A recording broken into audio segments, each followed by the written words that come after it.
what's going on? Welcome to episode 150 of the It's Obvious Gaming Podcast. I'm your host, Preston Pugh, and I'm joined by my two best friends, Garrett Drake. Boys.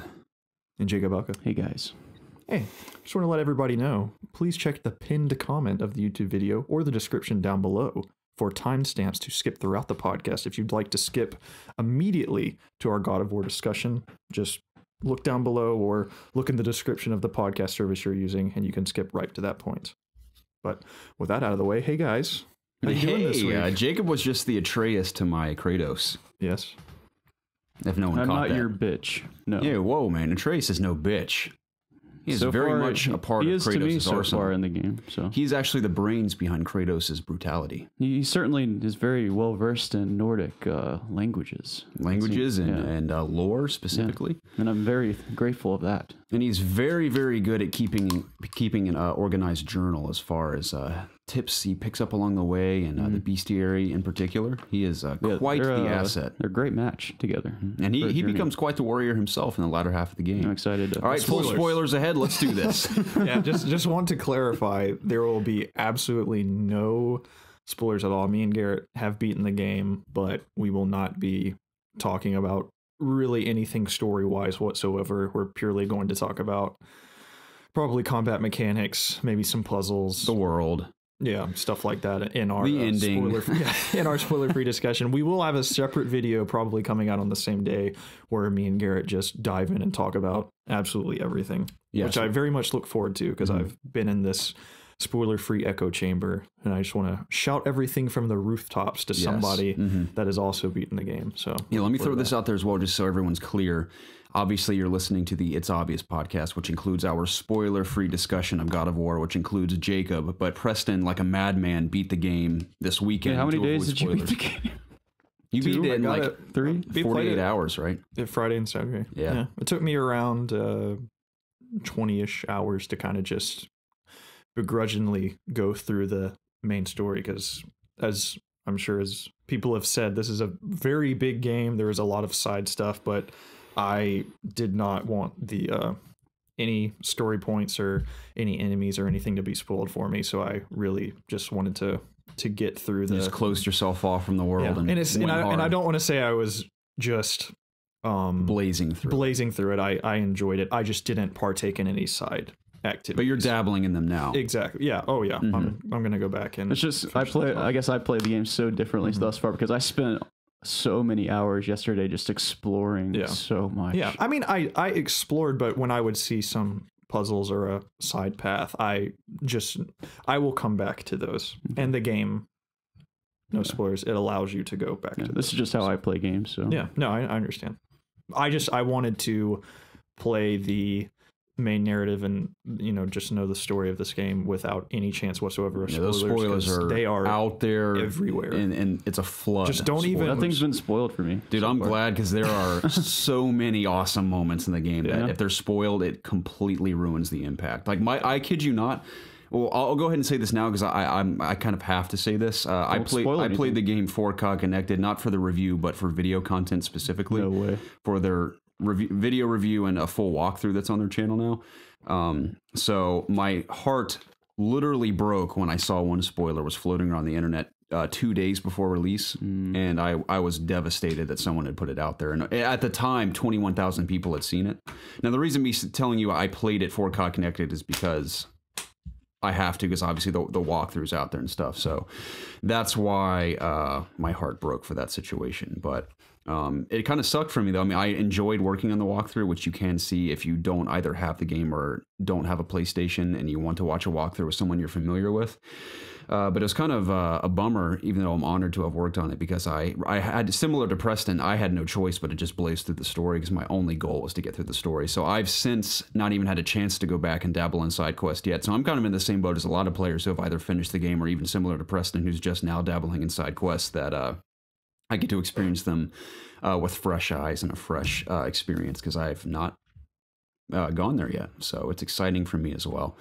But yeah, please I would just stay off YouTube entirely if I were you. Because that's the thing. Like, it's not even like some videos are spoilers ahead. It is full on all caps, like screaming from the rooftops. rooftops. This happens. Yeah, thumbnail of it and stuff. Yeah. Thankfully, nothing was spoiled for me. Thankfully, I was pretty much off everything. I was letting everybody in our Discord know that a lot of stuff was flying around YouTube because I had just heard through Twitter and stuff. So thankfully, I had never seen any of these videos. But having God of War videos in my history and stuff, going in after I beat the game, I actually went on YouTube. Just going to my homepage had these spoilers, I guess, because I've been watching God of War videos, so YouTube is like, oh, I guess you'll like these too. Yeah, that's your problem. Yeah. So yeah, thankfully, like I said, I beat the game, but they're just stay off YouTube and just hunker down. You have God of War. Why do you want to be on YouTube? Go play God of War instead. Mm-hmm. So, but yeah, that's a little PSA out there. But before we fully dive into our God of War discussion, spoiler free, want to reiterate, there's no spoilers. But if you 1000% don't want to know anything, just play the game first. Yeah, I think I accidentally went off on a tangent about the COD connected thing. I had to say that because I'm required to say that, but yeah, we get it. In relation to the review, like I said, this is the spoiler free review on our YouTube channel and Apple Podcasts and Spotify and all that. But if you want to hear the spoiler free discussion, I'm trying to think of a way, because we can't put it on our RSS feed because it's just out of nowhere. Just come to youtube.com/ItsObviousGaming. Yeah, because I know a lot of you guys found us initially through our massive Witcher 3 spoiler reviews, and we haven't really done, well, we did an Arkham Knight big review, but this will be the first time in a while that we've completely dedicated an entire video to one game. And if there's any game worth just deserving of a video like that, it is God of War for sure. Mm-hmm. So just check it out at youtube.com/ItsObviousGaming. Yeah, come there for spoiler review. It will be live right around the same time the podcast goes live, so you can either listen to both or pick one or the other. If you want to go right into God of War, we're going to go hard in the spoiler review for sure. And maybe if you're an audio only listener, maybe you consider hitting that subscribe button on YouTube. Yeah, that'd be really nice. Appreciate it. We will. I will actually link the spoiler review in our audio only podcast. So if you're on Spotify or iTunes or all that, that link it will be the first link you see in the description of all of those platforms. If you want to just jump right to it. So yeah, I think that's all the info you need as far as the review. But I believe so. Other than that, we'll just go into it. Besides God of War, did you play anything else this week? I did not. I just edited videos all week. Nice. So I ate up all my time. Jacob, how about you? I did play some games. I finished Far Cry 5. Nice. Literally the night when God of War came out on Thursday night. I chose to finish that game before I started God of War. With no spoilers at all. What did you think about that ending? It was insane. I was like, holy crap. Like, I didn't expect this at all. It's like really cool. The final mission, you kind of just assume something's going to happen, and man, it doesn't at all. Yeah. I mean, there's multiple endings, and I watched the other one that I didn't pick, and I'm glad I didn't pick that one because it was dumb. But I actually kind of liked that one. Did you? Yeah. I didn't like that one. I mean, I wouldn't have wanted that, but I thought it was cool. Yeah. Did you pick Don't Say Anything? I picked the insane one. Okay. Yeah. I mean, without really saying much, I mean, the game was really great. I enjoyed a lot of the questing in the game. You know, it's just Far Cry, but at the same time, I think they really had a lot of good just quest designs this time around. Just interesting things to do. Interesting people in the game too. Yeah, for sure. So, it was a good time. Good game. Yeah, it's funny because I obviously want to continue in God of War, but that's another one I really want to get back to. I haven't even finished a single region yet in the game. No, I mean, I'm at the end of John's, but still haven't finished it. Dude, you should just... I'm assuming you, spoiler alert, bought the... I don't know if you were going to announce it or something, like it's a big deal, but you bought the 1080. Oh, yeah, I did. Yeah, so that'd be a good game to... wait for that for. I agree. It should be here in the next few days or so. You bought a 1080? I did, yeah. Wow. He sent me a link. It's not a TI, obviously. They were sold out of those, but it's like the tier below that or whatever. It's just the T80. Mm-hmm. Yeah. And T80, 1080. Yeah, my bad. Preston sent me a link for a deal they were having, and it was. Well, that's the thing. It wasn't even a deal. It was just regular price. Yeah, that's what I mean. Yeah, to me, it seemed like a deal because they were been so expensive. I've been seeing more cards being more available now. Yeah. So I think they're making more. Things are dying down on the Bitcoin front. I don't know. Yeah, Bitcoin's taking a brief dip. Yeah, I'm seeing they're not outrageously priced anymore. Yeah. Well, I just saw Nvidia on their actual website was selling their card at MRSP price. So immediately thought of you because I knew you had been thinking of taking the plunge. So I have taken the plunge for better or worse in regards to my bank account. Yeah. But I think in the long run it'll have been worth it. Yeah, for sure. That card's an animal. Yeah, I thought about it because I just got my tax returns and I got paid on the same day, so I was like, "Holy crap!" That's tempting. Like, I want to spend so bad, but I'm going to save up for a car. A car? Oh wow, that's very mature of you, Jacob. Yeah. I don't want to do it right now, but I need to. My car's kind of dying. I feel bad because my girlfriend keeps asking why I don't move out and share an apartment with her. And I mean, I could arguably afford to do that, but it's very expensive over time. And I was like, oh, I can't afford it. And then I dropped $500 on a graphics card for my PC. Hey. So, but I mean, it is what it is. That's cheaper than. I told her like the reason why I don't want to move out is because I can afford to purchase things like that or go on trips and stuff if I'm not paying rent every month. Yeah, so it's not like your parents are Nazis either, where like you're every day just thinking, oh, I gotta get out of here. Right. As long as I'm not failing in school, I'm allowed to remain living here. Mm-hmm. So I will take advantage of it while I can. Yeah, for sure. But that's very exciting. You'll definitely be able to tell a difference. I'm excited. Jumping from a 1060 for sure. I just got to afford a bit of a nicer monitor now. Yeah. I mean, you'll definitely. I don't know the refresh rate of yours. I think mine's only 60.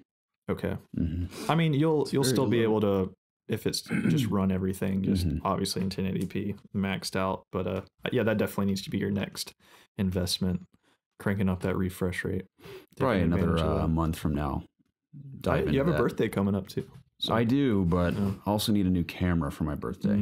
So yeah. With what you have, if you've been enjoying just playing now, it's just going to be even better with that card. I'm excited. Yeah, really cool. But yeah, I was just saying playing Far Cry 5 on that thing would be cool.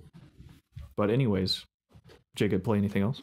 No, I mean, Shovel Knight. Play a little Overwatch. Been playing a little Shovel Knight when I'm not at my house. So nothing too exciting on that front. That's it for me. That's cool, man. I played the on the lead up to God of War's release. I got in a huge Splinter Cell mood, man. I know I was kind of in one last week, but I finished Double Agent, and I think that's a really, really awesome Splinter Cell game. PC port is god awful. I cannot even tell you the amount of bugs and hell I had to go through to actually beat the game. I had to restart it several times. I had to lower the resolution several times just to get through some cutscenes because I had the resolution too high, which 720p was too high for that game, to where cutscenes wouldn't even start without me lowering the resolution. So I had to deal with switching that back and forth. But even getting through all of that stuff, Double Agent is a really awesome Splinter Cell game. And it just was really nostalgic for me, kind of harkening back to the older Splinter Cell days, of Chaos Theory and the original two. But after that, I started playing Blacklist again. And at first in my playthrough, I was just a little kind of about it because, I mean, I think Blacklist is a really awesome game, but just coming after, just me playing an older Splinter Cell game and just how I talked about it either a week or two ago and how I very much love the slow-paced stealth and just how you kind of just methodically have to move through those levels and you're actually kind of scared of the enemies because they can hurt you so much, and the combat, the game isn't really about combat, so I don't really feel that's like a viable option in those older games where it very much is so in Blacklist. I was a little just disappointed playing through Blacklist, but man, the more I kind of push through Blacklist, I really do think that's a great game, and I feel a little bit better thinking about the future of Splinter Cell, that if we do go in a direction of Blacklist, if they just at least improve on it, I think that's better than nothing, because you can ghost through Blacklist. I made sure to not kill anybody in my playthrough and get the high ghost rankings throughout the levels, and I still had a blast playing through that game. So much so that I bought my uncle a copy of the game just so he'd play co-op with me one of the nights, and we played through 2 of the missions, and it's just, obviously, it's a blast. Are you playing keyboard and mouse or controller? Yes. Nice. I found playing that, I don't know, I'm getting more used to playing kind of third-person games and with mouse and keyboard, and I like it a lot. So yeah, I've been playing that with mouse and keyboard, and it feels great, and I'm really enjoying it. So I beat both of those games this week leading up to God of War. Wow. Yeah, so I played them a lot. I was off of work Monday through Wednesday, so I just pretty much dedicated 3 days to playing through Splinter Cell. And then when God of War came out, obviously I turned literally all of my attention to those games, or that game. So yeah, besides spoilers. Yeah, sorry. Besides that, those games, that's pretty much all I played, unless I'm forgetting something, but I don't think I am. Nice. Yeah, I'm very, dare I say, I think after I edit today's podcast and our spoiler review, I think I will actually get to play a video game for pleasure. And I think I'm going to jump into God of War and just hack and slash some stuff, because I adore that combat, which of course we're going to talk about here in a bit. But watching various videos and obviously producing some of my own, I just missed playing the game so bad. Yeah. And I can't wait to get back to the side quest stuff, because I can almost guarantee that all of you listening who have been playing God of War have experienced, aside from the story, more of the game than I even have, because I haven't had a chance to dabble in just the world itself and everything else there is to explore and see. So I'm very excited to get back to it. That and Far Cry. I mean, I'm going to, of course, dabble in God of War some more. I don't know if I'm going to platinum it, because I'm just constantly busy, and I obviously want to get through Far Cry as well, but I'm definitely going to dabble in everything else I haven't experienced. So It's a I'm good very platinum. excited. It's a good platinum. Is it very feasible? Yes. Okay. Is No it just a matter no of just completing everything? Yes. Now, riddle me this. Actually, we can't talk about that. Okay. We'll talk about it in the spoiler review. Gotcha. So yeah, what was I going to say? I wanted to thank everyone for their, this is the funniest thing, their organic good vibes they were sending us this week via Twitter and comments and Discord and emails and stuff. You guys are sending us some seriously good vibes, and we greatly appreciate it. I had just a great laugh all week long, so thank you for that. What's hilarious is I didn't even know about this whole organic good vibes thing until you brought it up, and I just notice it everywhere now. Right, dude. right. Everybody's saying good vibes. You're right. Mm-hmm. It's great. You mean like outside our Discord too? Just so many people Yeah. are just saying it. It's just a thing now. It's just awesome. an organic thing that Yeah, everyone's it's happening. It's awesome. hitting everyone in the feels pretty hard. For real. It's great. God of War will hit you in the feels, that's for sure. Definitely. Dad of War. But I mean, do you guys want to talk about it? You guys ready to jump into God of War? Yeah. Yeah, man. Excellent. No spoilers. I repeat, you are safe here. But if you want literally nothing, then check the description down below for timestamps, and you can completely skip this discussion. But spoiler free, no story spoilers. We might get into might talk a little bit more about some open world things, but absolutely no story spoilers. So with that out of the way, how good is this game? Like, how insanely good is this game? And I feel weird saying it because I feel like I'm just jumping on the bandwagon, but it is as good as everybody is making it out to be. Like, this is Naughty Dog level crap, and in terms of gameplay wise surpasses Naughty Dog. 100%. I agree. That. I think I'm sure most people have seen this tweet. I can't remember who it's by, but he basically says, imagine an Uncharted game with deeper combat. Imagine Last of Us with something else. Imagine some Horizon maybe with a more detailed world. I think it's like Dark Souls, but approachable or something like that. Mm-hmm. He compares it to a bunch of other modern critically praised games and basically sums it up that God of War is the amalgamation of all of those perfected. And I think that is the ultimate tweet that sums up God of War just in its entirety. Now, not to spoiler our personal thoughts, but Preston and I'm sure Jacob too, to an extent, do have, I wouldn't call them gripes, but just minor things that are like nitpicks with the game itself, which we'll get to. But overall, just broad scope of the entire game. Yes, it is hands down probably the best game I've played this console generation, easily. Yeah. I think when we look back on this console generation, this game will define it. Oh, 100%. Just as I look back on, and I'm sure there might be a little bit of debate in this, but when I look back on PS3 generation, I think of like an Uncharted 2, where it really just elevated, just really in terms of graphics and storytelling and just set pieces and stuff for the PS3 generation. I very much think God of War has done that for this generation. Now, we do need to give a shout out to Sea of Thieves as well, because I think that's another strong contender. You can't kick them while they're So tell me about 4K. How good is this game looking 4K? Just kidding, everyone who enjoys and that game. it is very much I've seen some people say that that Santa Monica didn't take advantage of the Pro in this game, and I don't know what they're looking at, because if you switch between performance and resolution, There's a very clear difference. Very clear difference. Like it looks way better. What'd you guys elect to play in? I played in Resolution. I played in resolution as well, because performance, while when you're at rest, the frame rate is better. It is more sporadic. It's just uncapped. So I opted to play in resolution, where they just try and maintain that 30 frames. And 95% of the time, they maintain it. There is one area that you have to progress through multiple times during the game. Not that it's backtracking, but there's just an area you have to go through. And I did notice that the frame rate would drop down a little bit in that area. But besides that, it was very solid the entire time, and it looked fantastic. And I think that is insane with the hardware inside of PlayStation 4, that they can make a game look this freaking good. It's crazy. Definitely, especially just the draw distance in some of the areas as well. Obviously, some of it's made to look like you can see miles out ahead, but especially there's an area which, that's the thing, you can't really talk about specifics, because there are areas that are so cool that I would consider them a spoiler. Yeah. So we'll save that for the spoiler review specifically, but there are some areas that just nearly took my breath away. I know that's such a generic thing to say, but I was completely floored by how cool it looked. I can say that, and you should expect it from a God of War game, you're not going to just be in a winter forest the entire game. Right. Yeah, you see all kinds of special areas. There are a lot of different environments. I'll just say that.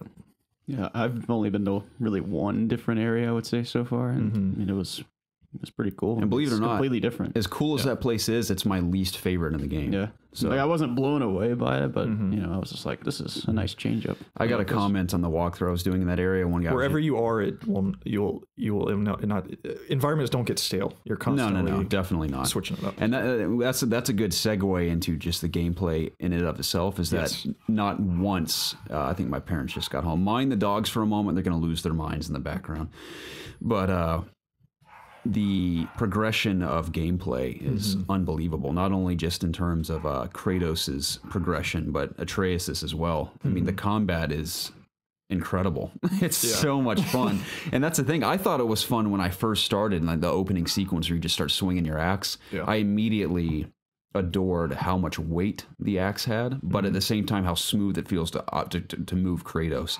Because from the outside looking in, when I first saw the demo, he looked like he was very clunky and heavy, but movement very fluid, and the combat with the axe is just very heavy and impactful.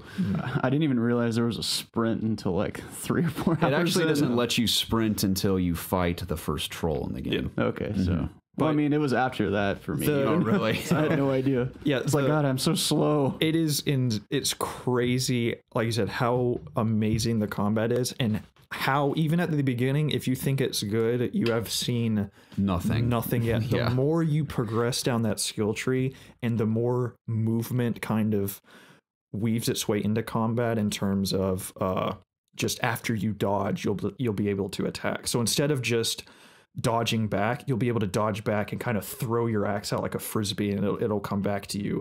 There'll be more AoE attacks. There's one where after you hit R1 one time, if you wait a little bit, you'll go into a different combat stance, and you press R1 again, and you'll throw the axe around you like a frisbee. There's just, basic combos where you kind of hit the ground and juggle them up into the air. There's attacks that weave into you sprinting, so you can sprint in and attack out of that. And then there's the exact same stuff for hand-to-hand combat, and then there's all of these different light runic attacks and heavy runic attacks, and you can have your axe out, and there's a skill on your upgrade tree where you can actually call your axe back in mid-attack and leads you into another combo. Like, it gets so deep and feels so fluid how everything just goes together once you, like, especially once you fully unlock that tree. Like, you can do some cool stuff. And if in the beginning of the game, if you feel like you're kind of just doing your 3-hit combo or throwing your axe and stuff, that is what you're doing, but it is very much just getting you accustomed with kind of the very just foundation of the combat. It gets so much better. Mm-hmm. So like I said, if you think you've seen it all, you have seen nothing in the first couple of hours of the game when it comes to combat. Yeah, that's the beauty of it, is that especially towards the latter half of the game, every fight is capable of feeling incredibly dynamic, not only in terms of enemy variety, but what those enemies require you to do in order to properly bring them down. Mm-hmm. And there are several combat sequences that encourage you to experiment with your move sets and your combos, because there was a point where I forgot half the stuff I unlocked. One, because I had to take days worth of breaks in between playing the game, my work schedule. But when I would play for hours on end, I would kind of remember what I'd unlocked and what I was capable of doing. And you're right, it just feels so good to chain your attacks together. And especially when you go an extended period of time without being touched by an enemy, when you're successfully countering guys and juggling them or chaining attacks together. And then if it's kind of like the Batman type of thing, where if you're not getting touched and you have the ability unlocked, your axe will gain frost damage. Yeah, if I you just have unlocked that, I think. So yeah, so you'll be doing more damage that way. So it very much incentivizes you to parry and to dodge. So you're consistently putting out more damage. one thing I've really loved doing so far, like you guys know, I'm still very early, but I love throwing my axe with R2, freezing a guy, and then just like charging enemies. I think I have like this charge where I like slam the ground or something, that I just press, I just keep slamming R1, and I just do a bunch of punching attacks. And that's really freaking cool. Yeah. I assume by now you've unlocked the kind of like the Doom-inspired brutality kill when you Oh yeah. build it up and Yeah, you yeah. hit The punching R3. builds it up faster. Yeah. Rip them in half and stuff. Yeah, I try to do that as often as I can. Very It's satisfying. Yeah. That's what's great, is that whether you're barehanded or using the axe, I mean, you can really duke it out with every enemy, which was great. And it encourages you to use your fists as often as you can with some enemies, and then use your axe for other reasons. With some enemies being completely immune to the axe. Yeah. And some, like the Revenant, for instance, the enemy that vanishes a lot. You actually have to use Atreus in that, which we haven't even gotten to Atreus yet. But I find that they're a lot easier to take care of if you use your fist to build that stun gauge up, just so you can use the brutality move, or whatever they call it in this game, to kind of get rid of it faster. So there definitely is a strategy in terms of switching between your fists and your axe. Holy crap, throwing the axe is so satisfying, and calling it back, it never gets old. I know, it never does get old. It's so cool how, depending on how far away it is, how long it takes to come back to. I love that. That's just so cool. I actually appreciated sometimes when I'd forget I'd thrown it, and then 5 minutes later I'd be like, oh yeah, and I'll just hold my hand out. It takes like 10 seconds to come back. There was one part at the very beginning where you are going back to your house or whatever at the beginning, and I didn't have my axe on me, and as I pushed the button to go in my house, before he went in, he put his hand on the door and just held his hand out, and just in the cutscene, the axe just went back to him. That's I thought amazing. that was a really nice touch that I'd forgotten about it, but the game that was opening like, fight, we're not going to say anything about it, but the first hour, God of War is known for starting out with a bang, and just this one is it's incredible. This one is also. They nailed it with this one, to say the least. It is quite the opening. Very strong. Yep. Yeah. So, but I guess in terms of combat, Atreus is essentially another weapon. He's at your command with square, and when it comes from just if an enemy is starting up a ranged attack, you can hit him with your arrow. Like he's very good at either drawing aggro or stopping enemies in the middle of their attacks. And as you continue to upgrade him, he can actually become physical with enemies as well. Like I really like the upgrade that allows him to jump on somebody's back, and if you air juggle an enemy that he's on top of, he'll actually jump off of that enemy and hit him with a bow in midair. He can help stun enemies faster for you. There's just, in terms of his tree, in terms of the equipment that you can outfit him with, he can take different roles. For instance, I had the equipment on him pretty much the entire game that when my health was getting low, he would find a health stone for me and throw it at me. That's nice. So very much reminded me of Elizabeth in BioShock, when you're just like, oh, I'm really low on health, and they're just there in the nick of time, and they supply you with that. And there's different types of armor that will allow him to do different things. I think there's like 3 different options. I can't remember what mine did, but I chose the yellow outfit for him. That's what I'm wearing. Yeah, I can't remember what that included. I think his arrows recharge faster. Maybe that's what it was. I can't remember. Or maybe they might do more damage. I just remember it was very helpful in whatever I was trying to do at the time. But yeah, I like that a lot. And he's very customizable too, and can be upgraded, like you said, being physical. And you can also summon entities when you get surrounded by enemies, like the wolves or the boars or the eagles or whatever they are. So that's super helpful as well, and it just looks awesome. I had a squirrel who would go find health for me if I needed him to do it. So that's cool. I was really all about making sure I had a lot of health, because surprisingly with this game on normal, it's not a walk in the park. It is not. That's what I'm playing on. Even just random mobs of enemies, if you're not careful or you're not defensive, if you're not good with dodging or blocking, they can take you out fairly quickly, especially just some of the later enemies that get introduced, normal enemies who do different, I'm not gonna spoil anything, who just do kind of different things that make you kind of switch up your combat style. If you don't really kind of, yes, what I'm trying to say is you can't just run into a group of people and just smash R1 and win. You will get massacred. You have to be aware of how to beat different enemies and stuff like that to to get through this game, at least on normal difficulty. Maybe on the easy, give me the story difficulty, you can just hack and slash anything, perhaps. Exactly. That's why I appreciate the combat so much, and why it's so dynamic is because you're constantly having to use your brain in every fight, whether you're breaking someone's defense or you're countering a guy or dodging at the right moment or using the correct attack on a certain enemy. Constantly having to think about it. In one of the interviews, Corey Barlog, the director of the game, he talked about why they put health bars above the enemies, because a lot of people didn't know how they felt about that, because that is something new to God of War, but it brings another layer of strategy, seeing that, okay, this guy's stun gauge is almost up, this guy has this little health, I need to focus on him more. So just even having that above the enemies brings another. I'm a fan of health bars in any game. Yeah, I do too. I like knowing, I like it just for that alone, just in terms of the strategy, knowing which one I need to focus on, stuff like that. What were some of your favorite enemies to fight in the game? I don't want to say. Okay. I'll talk about the general enemies. I like the trolls a lot. I'll tell you one I don't like. It's those, I guess they're like little witches. They float around, The Revenants. I hate those guys. Because they're a bit annoying, they're hard to but if you utilize Atreus, they can be manageable. You have to use Atreus with that.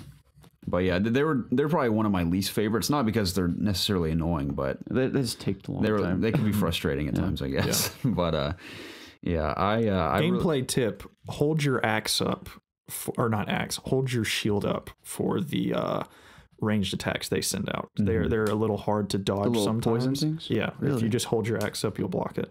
You mean your shield? I keep saying axe. Hold your shield up. That'll help you. Even if they go, the ones that go underground. Yep. Nice. You can block them with your shield. So good tip. Yes. A little tip for y'all. There we go. Also, this isn't a tip I came up with my own. I realized this, but a lot of people are saying you should spend your XP immediately when you have enough to buy an upgrade. It's totally worth it, because the more you spend your XP, the more moves you're going to unlock faster, and it just makes combat even more exciting. So don't hoard it. Sometimes I kind of struggle. Like, should I spend it on my axe runes, or should I spend it on ultimately by the end you're going to be able to afford everything. So I just say just go for whatever you enjoy doing the most at the time, and then over time you're going to have everything anyway. Another little tip is whenever you encounter a new enemy, or I think kill a set amount of a specific enemy, there will be a little tab on the right hand side of the screen saying that Atreus has written down in his bestiary about a particular enemy. Those are very helpful. Look at that. That will give you tips on how to. I'm several hours into this game, and in me that I fought several times, I just checked out what he had said, and he had given me an idea on how to beat this thing that I had not even done yet, and it made fighting this particular creature way easier. Not to spoil, but there's a creature that kind of looks like a gopher, and it can dig underground. And you can hit it with throwing your axe as it's coming towards you and pop it out of the ground. And I didn't even know that until I read the bestiary about it, which made fighting them a whole lot easier. So check that thing, and every time he writes something down, just go ahead and read it, because it'll benefit you. Yeah, the bestiary, in addition to the lore that he writes down as well, it gives you just a broader understanding of the world you're in. Yeah, because it makes it very, it's like a kid wrote it. It summarizes it to where you're not reading like pages on pages of lore. It just gets right to the point, like, oh, this happened here and this. And you're like, okay, got it. So yeah, just read everything. Yeah. Before we talk about the characters specifically, obviously there's only so much we can say without spoiling it, but in terms of gameplay, how do you guys feel about the puzzle sequences in the game? I liked them. I thought it was a nice change up. It's not. I liked how no puzzles were very hard. Yeah, none of them stumped me yet. Yeah. Maybe some of, maybe I've had to stop and think about where, like, the chest with the runes on them. Like sometimes I have to, search around for those, but I always find them. You know? It's not like, oh, I got to find a guy because I'm fucking stuck. Yeah. It's never getting to that. The puzzles in the latter half of the game there's one puzzle at the end that irritated me a little bit. Yeah. Oh, really? I'm not going to say it. Okay, we'll have to talk about in the spoiler review. It'll be interesting if you and I. There's a puzzle that there's a time limit on. Oh, and I knew what to do, but it's not. Oh, I know what you're talking about. Yeah. That was the only time in the game where I was like, I wish they'd give me like 5 seconds more to do this. Yeah. I managed to get through that on the first try, but I'm talking like barely scraped by. And I was like, well, that's a miracle. Yeah. It was very stressful. That is like, the reaction you did is not. It's not a big deal at all. Yeah. But that's like the only puzzle I can think of in the entire game that irritated is way too big of a word, but my favorite puzzles are the ones that require you to use your arsenal.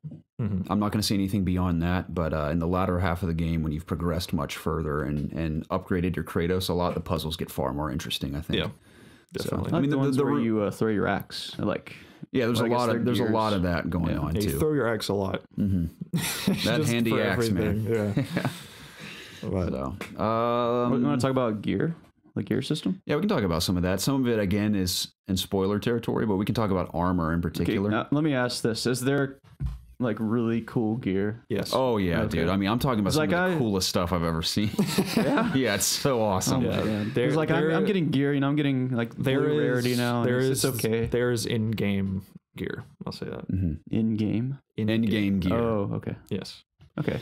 I mean, it goes up to legendary. It goes beyond legendary, I believe. There's a tier beyond legendary. So you're in rare, purple's legendary, and there's a tier. There's like a tier beyond that. That's crazy. And there is some awesome stuff, and I love how you're having to find the crafting materials. It isn't just you've unlocked it, buy it with your hack silver. That's why I'm doing so much exploring. I might find something. It'll pay off. For the best types of gear, you have to do specific things and get specific resources that can only be found in specific areas that require you to do certain things. Like there's a lot to it. So spoilers. Yeah. And not saying anything, but there is a lot of cool gear. It isn't just get the cool gear because it looks cool. There's a reason you want that gear at the end of the game, which we'll talk about. There's spoilers. One specifically that does something that was very handy. You guys mind if I just leave and go play right now? Yeah, go for it, man. I need to catch up. See, when we're talking about it, I want to play it so bad, dude. Yeah. Because I really haven't gotten my fill.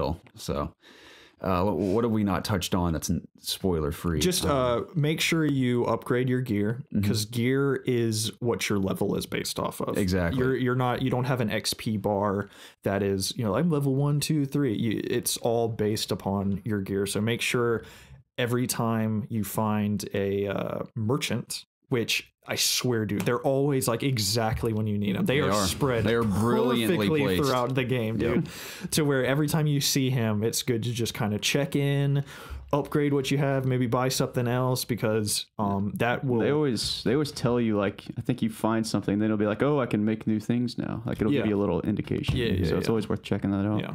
But it is very important to upgrade your stuff, because it will make the game a lot more manageable if you're, upgrading your stuff as you go along. Let me ask you one more question. Is there any reason to keep like older uncommon gear? Should I just sell everything? No, you can scrap it. Okay. Yeah, you can also sell some games you can like upgrade older gear for whatever. I mean, you can upgrade it, but that's the thing is, from the if you see gear that is at the beginning a higher level, but the game tells you, but your level will drop. Yeah, stats are doesn't care. Buy the better gear and upgrade that, because it'll at the end of the day it'll end up being better than the gear that you previously had. Right. Yeah. Crap, I was gonna say one thing but I forgot. But yeah, just upgrade your gear. Yeah, I'm eager to replay the game from start to finish again to experiment with different types of gear, because I invested. Now it's not like I can't go back and change my gear set at any time, but I invested primarily in strength and defense, which is fine. Like it's helpful in combat, but there are also other attributes that are worth investing in, like cooldown, like runic and luck are I started incredibly strength defense, valuable. now I'm kind of doing cooldown. Depending on how high your levels in those are, also give different attributes to your abilities. Like for say, I can't really speak to specifics because I didn't look too far into it, but I probably will for a bunch of the in-game content. If you have like 100 in cooldown, it'll allow you to do something else with one of your abilities. Yeah. And it'll tell you at the bottom of the ability, like, oh, you have 50 out of 100 vitality. If you get up to 100 vitality, you can do this with the move now. Like, you'll be immune to blowback damage while you're using this move, just things like that. Yeah, that's another huge achievement I think with the game is the marriage between combat and how your gear plays into that, because gear goes beyond just, oh, this gives you more strength, this gives you more defense, this gives you more runic ability. You can even go beyond that a layer deeper with I think it's enchantments or talismans or something you add to your armor. Talisman is as like your an actual hilt, ability. right? No, that's right. That's like your talisman is an ability. actual other ability that you can have. Yeah, but yeah, like the talismans that give you your overall ability that you can choose, and then the enchantments in your armor that give you even more statistics or little abilities, and then what you can add to your weapon as well. Yeah. So it goes far beyond that, and all of that intertwines into your overall prowess of combat. And even your runic abilities can be leveled up 3 times. Yeah. And do different, either make the attack just bigger or more hits. Like there was this one attack that I kept for the most part the entire game where the heavy runic ability where I just smashed the axe on the ground like a ton of times, whereas level 1 it was like 5 times, and then once I'd upgraded to level 3 I swear I was smashing the ground for like 30 minutes just destroying everything. It's the R2 slam. Yeah. So there's just, like I said, it is so, it's crazy how deep and just how varied the combat can get. So. And that's what's amazing about the game is that with most games, that's where the discussion would ultimately end. It'd be like, well, this game has killer gameplay. And the story is just whatever, but maybe the gameplay is so good. Or the story's really great, but the gameplay is a little lackluster for me. That's not every game by any means, but most games, that's where the discussion would end. But that's what's beautiful about God of War is that the gameplay is outstanding and deep and varied and dynamic, but then you go to the story, which we can't get too much into in the spoiler-free review, but that is just as impactful as the gameplay, and that's what's so special about it.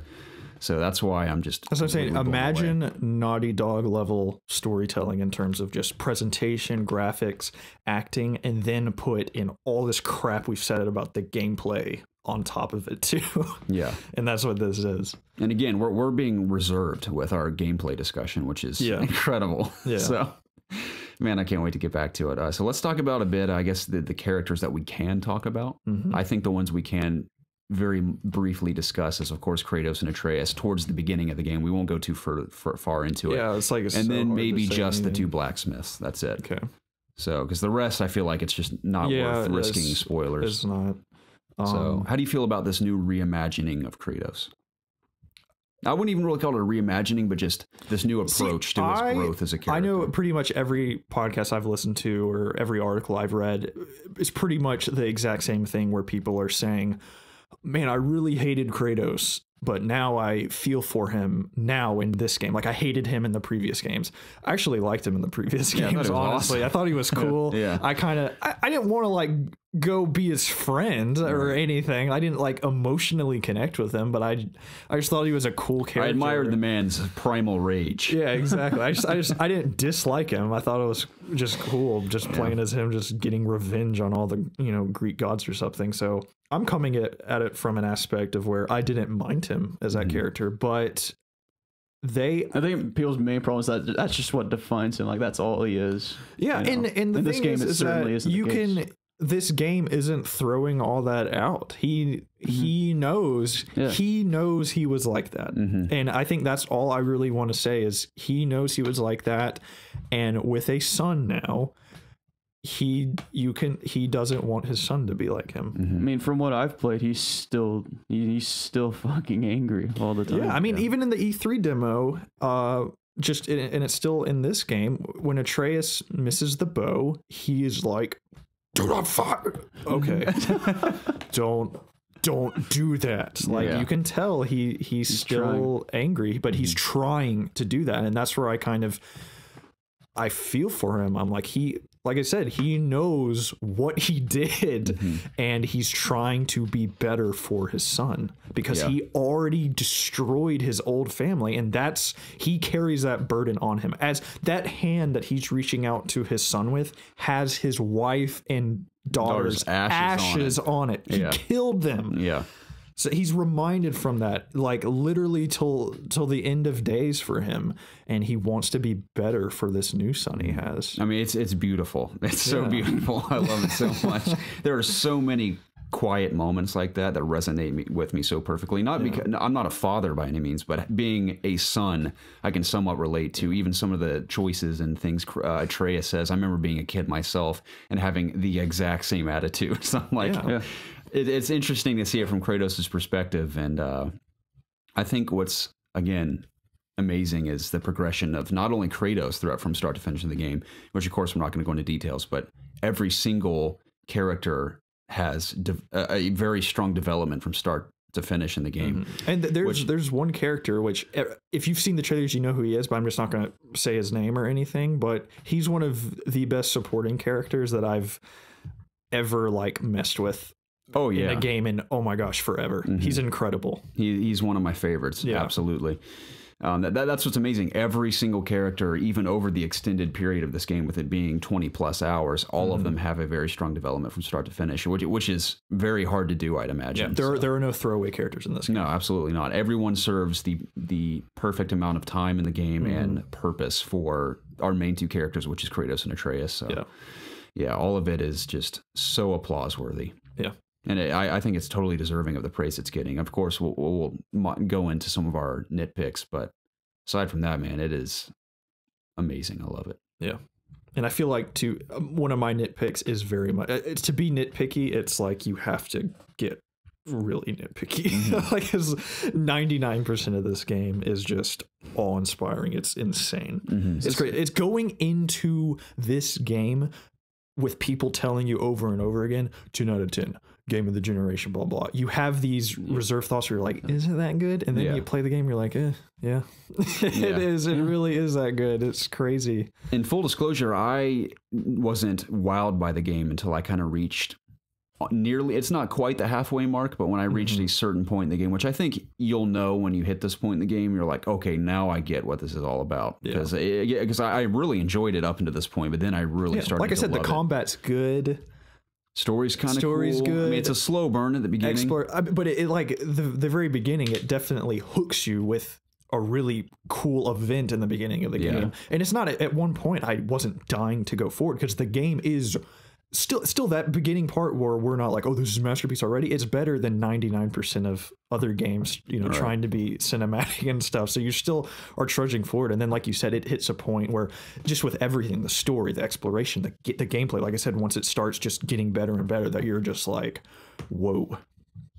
Yeah. See, I'm pretty sure I'm not even at that point. I'm already like predicting that, or just thinking like I know I'm gonna love this game and that it's probably gonna be one of my favorite games I've ever played. Yeah, it's like I can just tell just how the game plays, how it's building up. I feel like I'm just like we're just like repeating what everybody else has said, but it's so good. It is one of the best games I've ever played, and like I said, I've other people are saying that too, so I don't want to feel like I'm like just jumping on the bandwagon for the sake. I got to be honest, dude. I don't know if it's entirely crazy for me to say that it's the best game I've played, even over The Last of Us at this point. And I'm not saying Last of Us is any worse because of God of War. I'm just saying God of War, I think, takes it a step beyond what The Last of Us achieved. I agree. Wow. I would have to, because it matches The Last of Us in. Like it's just storytelling and emotional. Like there are some things that might not be as emotional, but in terms of overall the whole emotion of the story, I feel for God of War a lot. Like I felt with The Last of Us, but it's got that layer of gameplay on top of it. Yeah, which is what pushes it beyond. Over. Yeah. So, not that I'm not just. I'm still stupid excited for The Last of Us, but I'm just like, man, what are they gonna do? They got out Naughty Dogs. That's probably my favorite GIF in a long time. Is that GIF of Neil Druckmann? Obviously, it's an edit, but Neil Druckmann looking in a mirror, and there's a picture of Cory Barlog on it, and he just grabs it and not crumples that it's it. Like that. They're not rivals at all or anything. I think there's even a picture of Neil Druckmann receiving a copy of God of War from Corey or something. So he wasn't. I saw a tweet. He said Corey specifically asked him to not talk about it until the game was released, and of course he was like, "This is incredible." Yeah. So if nothing else, it's just like two awesome directors like that. I know how exciting is that.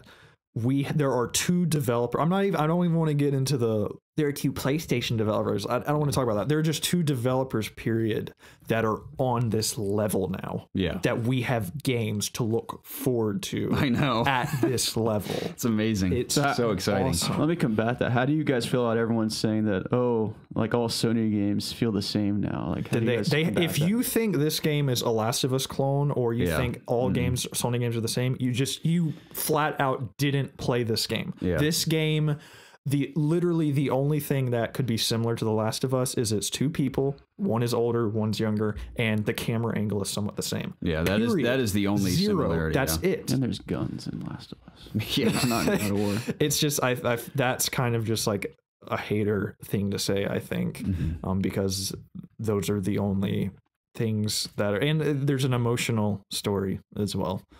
But I mean, that's just kind of, you can see some of the inspiration for sure in God of War from The Last of Us. But that again, everything we just discussed are the only similarities completely. So I'm saying I want to be invested in single player games I play. And granted, I love single player games that are also crazy and stupid and stuff. But I like that Sony is investing in really like.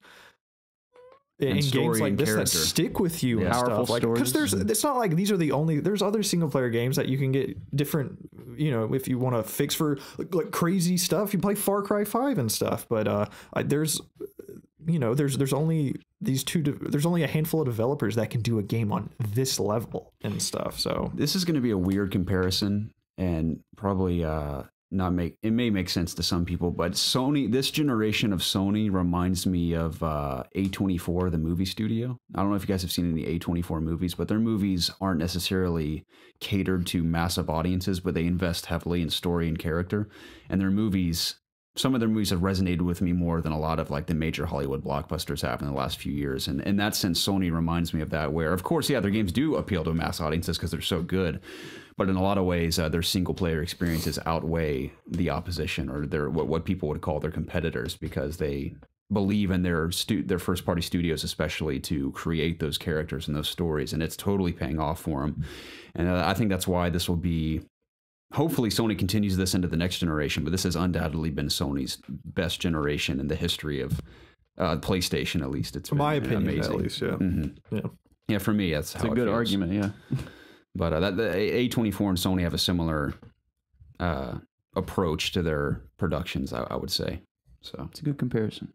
I'm glad you approved, Jacob. But yeah, beating this game, I was just like, that was an incredible just game experience. Just one of the best I've ever had with this medium. But man, how are they going to top it? Oh, I know. That's what I was thinking. That's what always makes me worried when I play a game so good. I'm like, good luck with the next one, man. I mean, that's exactly how I feel. 10 years. That's how I feel with The Last of Us. But I think what's beautiful about this game, again, we have to be, we're walking on eggshells here, but I think Sony Santa Monica's reservation with the characters and world at their disposal is immaculate, because they have so much more room to play, and I think they intentionally did that, because I think they've announced that they're granted, like, this is not spoiler, this is something that Sony has come out and said, but they're not done with Norse mythology. Right, it will be in the next one. And it goes to show how much confidence they had in their team and the story they were crafting. I mean, you know why they put this game out a week early for reviews and stuff. It's like Sony clearly knew that this was going to be something absolutely massive. Yeah. And you can tell with games like this where people are so confident that they're just wanting to put it in as many people's hands as possible. They were so confident that it was going to review well and do well and stuff. You know, you can just tell. Yeah, I am. It's games like this that inform me of how thankful I really am to be playing video games. Because I mean, that's the thing about God of War. I mean, it's a video game at the end of the day, but that is such an awesome story to have experienced and then also engaged with, and in a lot of ways, kind of crafted. Not you don't really craft the story, but just kind of crafting your own gameplay experience as you're going through such an awesome story. Yeah. That's nothing you can't get that out of a movie, and I love movies. Yeah, but it's a very special game in that sense, and I'm very thankful to have grown up playing video games because I may have never touched this if it weren't for that. Yeah. So it's a story that I will probably forever hold dear because of that. So you're getting me so pumped to go play. Yeah, I'm excited to go back myself. Yeah, I think, yeah, I'm excited for the future with people beating this game, just their thoughts on it. Me too. I'm excited. There are going to be so many YouTube videos just diving into this game, and I can't wait to listen to other people's thoughts on it and theories and stuff like that. So. Really awesome. Very, very bright road ahead for not only the God of War franchise, but Sony Santa Monica, of course, and Sony as a whole. So good for them, man. Awesome.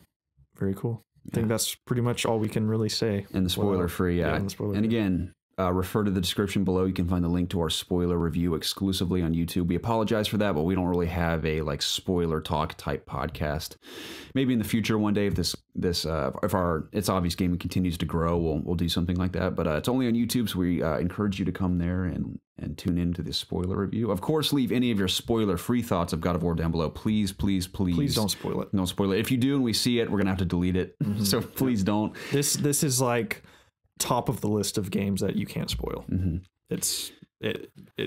There are so, like you said, there are so many moments in this game that need to just be experienced without knowing what's coming. Yeah, and it's not often that people say that and it actually lives up to the hype of spoilers. Like there are countless movies where people are like, if it's spoiled, it's going to ruin it for you, and I'll go in expecting big spoilers. I'm kind of underwhelmed. This game completely fulfills that hype, so please be wary of that. And I know on Discord, those of you that are on our Discord may or may not have seen the message I posted in our new spoilers channel, where it's designed specifically for all things spoilers, whether it be movies or video games. We can all kind of talk there. But we also encourage you, for the sake of growing our YouTube channel, just to leave your initial thoughts of God of War spoiler free and spoilers in either this podcast or a spoiler review for the sake of growing the channel.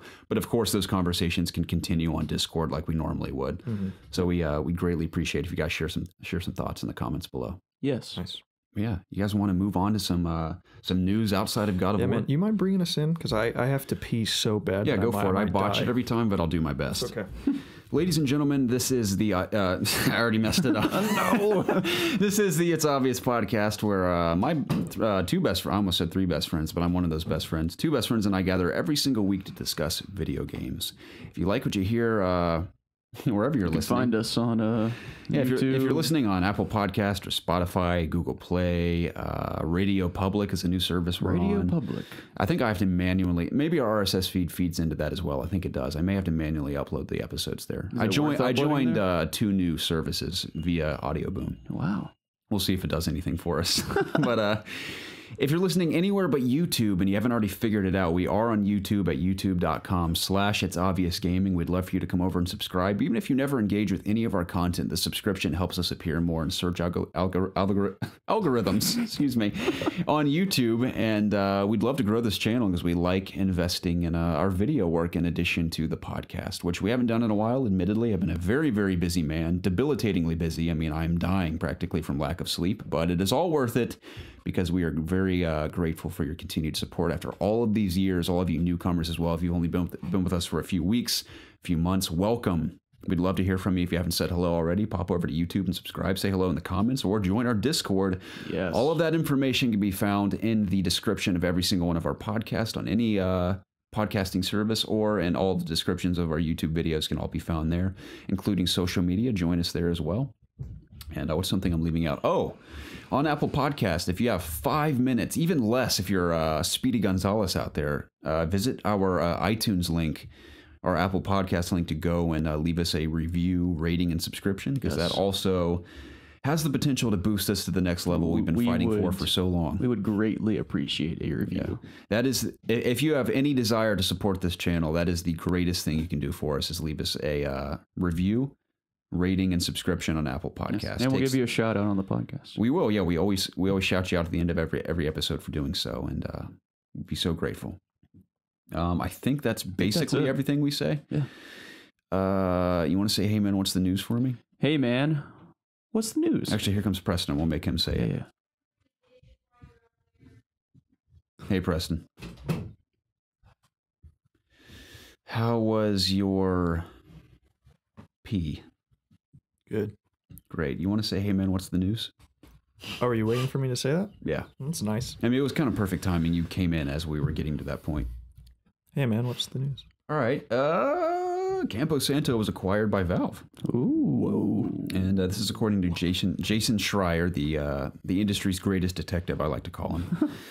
And according to his report, and according to Campo Santo themselves, this is all summarized. I don't want to read all of it, but the studio is remaining intact. No one's being fired, thankfully. That's great for Valve, letting them remain that way. In the Valley of Gods, their next title is still coming out next year. And they're all relocating to Bellevue, Washington, which in fact is where Bungie resides, which is the neighboring city to Seattle. It's right across the bridge, so that's where they'll be from Next now on. Firewatch in Seattle confirmed. Exactly. So, But there won't be a Firewatch place in the Pacific Northwest. Where does it take place? Oregon or something? It's like it's Yellowstone, right? Where's that at? Right? Yellowstone National Park. Is that where it is?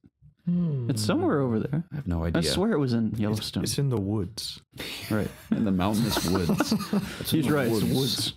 So that was interesting, I thought. Again, I know Valve said they're going to start developing games again. I don't know if they mean by studios they've acquired they're going to develop games, or if Valve themselves are going to dabble in games. I know Gabe Newell said something about projects they were juggling at the moment. I'm not sure, but Ricochet too. hopefully, that's what we need. That's what we need after God of War, especially. Be a nice change of pace. Yeah. Hope you guys don't want a Firewatch 3 because it's never coming out. It's the joke going. I hope around. not. I look forward. It's a good one. I mean, post Firewatch, even though it had its bugs that we complained about, I overall really enjoyed that game. I love that cinematic 15 frames per second I played it in. I love the comments about Hunt Showdown still to this day, and every. Obviously, the game's not doing incredibly well. It's a very, very small player base. Not Lawbreaker's small, but it's pretty small. And every advertisement I see on Facebook and Instagram, because they're really heavily advertising that, I can tell they're spending a lot of money to get it out there. And every comment is always like 20 FPS the game and stuff, which is true. I mean, I thankfully in my experience, I've managed to maintain a like 55 or between 50 and 60 frame rate these days. But those are the funniest comments to me. Firewatch very much in that vein as well, at least at the start. Well, but, pre PS4 patch. Yeah. So. I did enjoy that game though. As did I. I have I wouldn't say an eagerness to play in the Valley of Gods, but they have my interest because of Firewatch. So this is my review of Firewatch. Is that what Henry does a lot? No, that was just my excitement. And then, Yep. I wouldn't call it totally underwhelming, but just slightly. I was a little disappointed. I appreciated the bold nature of the journey was fine. It's always about the journey. Yeah. Now every now and then there are endings where I'm like, well, I would have appreciated a better payoff, but more often than not, it's the journey that counts. Yeah. Black Ops 4. There's a lot of bizarre news surrounding this game. Holy crap. So obviously there are rumors aplenty floating around that Battle Royale will be included in the multiplayer, which I think is... that have been... rumors abounding. Confirmed by several different... anonymous sources. Yeah. I think they're trustworthy. I think Activision is very clearly aware of Battle Royale success and definitely want to cash in on that success if they can. And I think Call of Duty admittedly has great potential for an awesome Battle Royale mode. Yeah. At what cost, Garrett? Exactly. Let's talk about that potential cost. Single player. Yeah. Now, granted, Black Ops 3 single player wasn't all that special anyway. I'm saying if there was any of the COD developers that aren't going to put out a single player, I'm fine with it being Treyarch. Me too. After Black Ops 3. Me too. I'm fine with no single player, if we're being honest. Like, it's fun, like, for what it is, but I never remember them very much. If Infinity Ward doesn't do single player... there would be a problem. Yeah, I'm going to be sad. I was going to say, because I'm kind of in the middle here, because I loved Infinite Warfare's campaign. I mean, me and Preston praised that to the ends of the universe, practically. Great COD campaign. But then you go play World War II's campaign, and it was very underwhelming. Yeah. Now, at the time, there are things I appreciated about it, because it was just a very standard, good old-fashioned Call of Duty campaign. Nothing really stood out about it. And that's why I think going into Black Ops 4, I'm almost okay with seeing what a Call of Duty looks like without a traditional single player mode. Now, I don't know if they'll have something come out post launch that's single player esque, kind of similar to Battlefield's vignette missions. I saw something about back to remember like the Spec Ops missions back in Modern Warfare 2. I thought I read something that they might do something like that. Something related. I wouldn't be surprised at all if they put something out like that because I mean Treyarch leaned heavily on co-op in the previous Black Ops, so I wouldn't be surprised to see them double down. It was, yeah. But we'll see how that pays off going forward. Now, I'm actually open to the idea of a multiplayer focused Call of Duty, just like I said, to see what that looks like if they just go neck deep into all things multiplayer. Of course, classic Call of Duty modes, but if they include a Battle Royale mode, I'd like to see that play into your overall rank in the game and see what that looks like for Call of Duty. Will it be PUBG inspired in the sense where you start out empty-handed or maybe just with your knife melee ability, and maybe not even that, and pick up attachments for different guns along the way? I think that'd be very interesting. I've heard little rumors that they might not even hit 100 players, which would be interesting. Right. And I will say, I don't think every Battle Royale needs to have 100 players, because Hunt, for example, has 8 players, and that's one of the most tense experiences I've ever had in a video game, or multiplayer video game. So I don't think player count is a test to how good a Battle Royale mode can be. I think a lot of people care about it.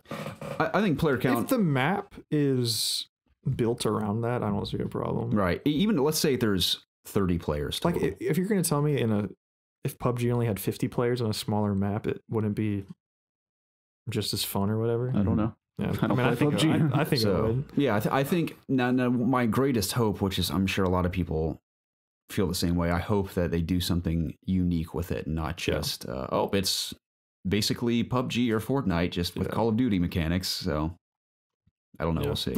I'm hoping they do something unique like with kill it. Streaks and stuff. Yeah. Maybe. I mean, that'd be kind of... Pick up perks as well. Yeah, I could totally see that. It's worth mentioning that Battlefield, there's also rumors about Battlefield doing it too. Yeah. So I wouldn't think we're too far off with Jacob's zombie idea. Now, I don't know if it'll be zombies mixed with Battle Royale, which I think would be really fun to try. They should do. But I think bits they could take from zombies, for example, would be maybe even the vein. Obviously, Radical Heights just came about, so it's not like they're going to nab anything from Radical Heights, but in the sense where Radical Heights has vending machines that you can acquire either weapons or... I think Fortnite has machines those too now. Do they? Yeah. Perk machines? Yeah, what if Call of Duty took the perk machines from zombies and like, oh, there's a double tap perk machine over there. It's an idea. Juggernog. Yeah, exactly. Maybe something like that in Battle Royale.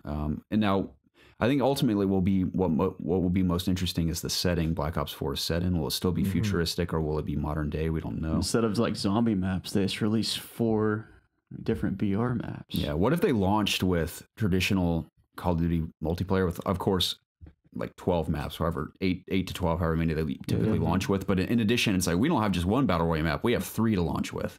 That would be insane. Or something. Now, I don't think map is always the most important aspect. I think it really comes down to gameplay and, like I said, the uniqueness of the mode. But I think it'd be cool if they had multiple maps. No one's going to complain if you just get lots of content, you know? So I'm very interested to see how many people will be into this, taking the hottest thing on earth right now with like the hottest game franchise, at least, for the mainstream and just kind of smush them together. Yeah. Just how people will react to that. I mean, there's a lot of potential there, and I never want any franchise to fail. I know there's a lot of vocal Call of Duty haters out there, but I always look forward to Call of Duty, and I think this year, even with the potential lack of a single player, I think there's a lot of potential for it to be something surprisingly fresh for Call of Duty. Yeah. So I think that's kind of cool. But especially with this Overwatch thing, I think. Yeah, I was going to say the latest rumor says it's supposed to. This is a rumor. It's supposed to play like Overwatch and Lawbreakers. Oh, what? I think it's just great. More class-based and stuff. Yeah. I mean, for the sake of Bosky, at least they included the name Lawbreakers in the headline. But it's like, wow, that's a great honor for Lawbreakers to be up there against Overwatch. But again, they're like, we're not like Overwatch at all. But I mean, Treyarch kind of dipped their toe into that last year, or with Black Ops 3. Yeah, just that's what I recall. Character, so I'm assuming they'll just kind of elaborate on that. Exactly. Yeah. Well, then, we're going to find out on May 17th. So excited about that. I mean, either that or it was comparable to Destiny. I remember, like, there was a character that had a golden gun, like just like a hunter. I'm just talking about in the sense of I know what you mean. Different characters have the abilities, I will say something I respect from Activision, which, I mean, most companies do this, but I always respect this when someone reached out, or multiple outlets, I assume, reached out to Activision about these rumors, and their only response is, "We don't comment on rumors. You'll find out on May 17th. I'm like, I nodded that tip of the hat to you, Activision. You think they would that. say it there, or would they wait till like PlayStation E3? They claim it's going to be a full reveal of Black Ops on the 17th, so... Well, usually, like, I don't know if because they used to just do campaign. I don't know if they still do that, like, in recent years. I think the fact that there's an event for it, not just, oh, you're going to see a trailer or a reveal. I think it's going to be an actual, like, showcase of what it is. Last year, typically, like you said, they would unveil Call of Duty campaigns first, multiplayer. Yeah, we get, like, a trailer. That last year, it was multiplayer first. Was it? So, kind of looks like... Yeah, the only thing we got from E3 from World War II was just a single-player trailer, no gameplay, and then they came out with multiplayer. It was a pretty decent amount of time before we even saw single player from that game. So kind of seems like they're coming out with more multiplayer first stuff now, especially if there's no campaign. They kind of have to now.